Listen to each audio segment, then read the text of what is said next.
ఇవాళ దీంతో గ్రైండ్ చేసి మిక్స్డ్ వెజిటేబుల్ పరాటా చేద్దామని ఇందులో క్యాప్సికము, పాలకూర, ఆనియన్ వేసాను. ఇది నేను ఇండియా నుంచి తీసుకొచ్చాను, అందుకని యూఎస్లో ఈ వైర్ పనిచేయదు కాబట్టి నేను దీనిని కొని వాడుతున్నానండి. ఇది వచ్చి మోటారు, కింద వెజిటేబుల్స్ వేస్తాము. దీనికి ఇలా ఉంది చూడండి, ఇది పెట్టేస్తాం అనమాట. పెట్టేసి గ్రైండ్ చేస్తాం. చూడండి ఇలా గ్రైండ్ అవుతుంది.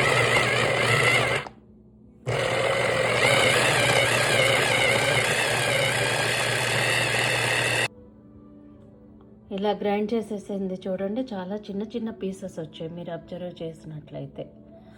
మనకి చపాతీలో కానీ కూరలో కానీ పలుకుల్లా తగలవు అన్నమాట పిల్లలకి. కొంతమందికి పలుకుల్లా తగులుతాయి కదా ఆనియన్స్, క్యాప్సికము.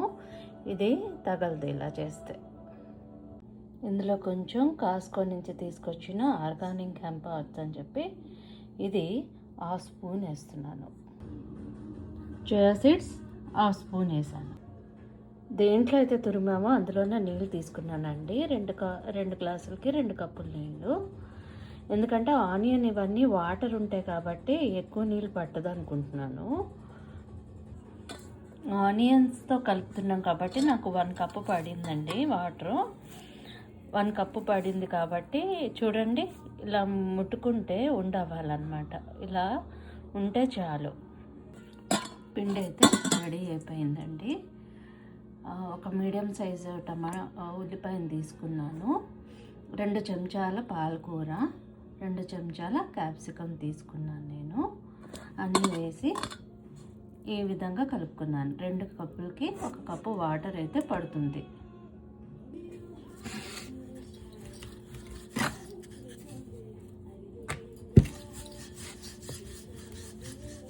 చాలా లైట్గా రోల్ చేయాలండి. ఇది మనం చాలా సన్నగా తరిగాం కాబట్టి ఈ బాగానే ఉంటుంది చపాతి. చూడండి, ఎక్కువ ప్రెస్ చేయట్లేదు, లైట్గా.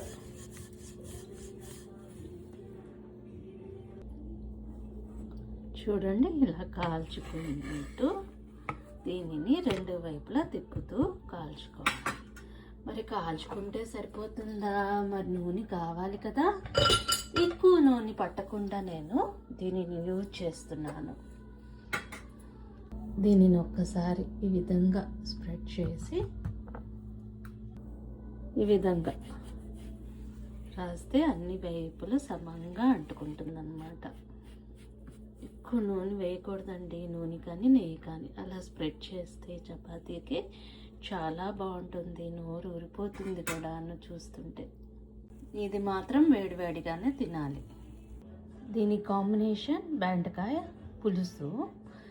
దీనిని వేరే స్టైల్లో చేయాలి, నార్మల్గా కాకుండా. ఇది వేరే దాంట్లో చూపిస్తాను ఎలా చేయాలనేది. ఇలా ఇవ్వండి, ఎవరికైనా నోరూరిపోవాల్సింది. లొట్టలు వేసుకుంటూ తినేస్తారు. దీనికి కాంబినేషన్ అదుర్సు. చపాతీలోకి పులుసు, పులుసులోకి ఉల్లిపాయతో పాటు పచ్చిమిరపకాయ, నిమ్మకాయ వేసుకొని తింటే ఉంటుందంటే బా ఎంత బాగుంటుందో. ట్రై చేయండి.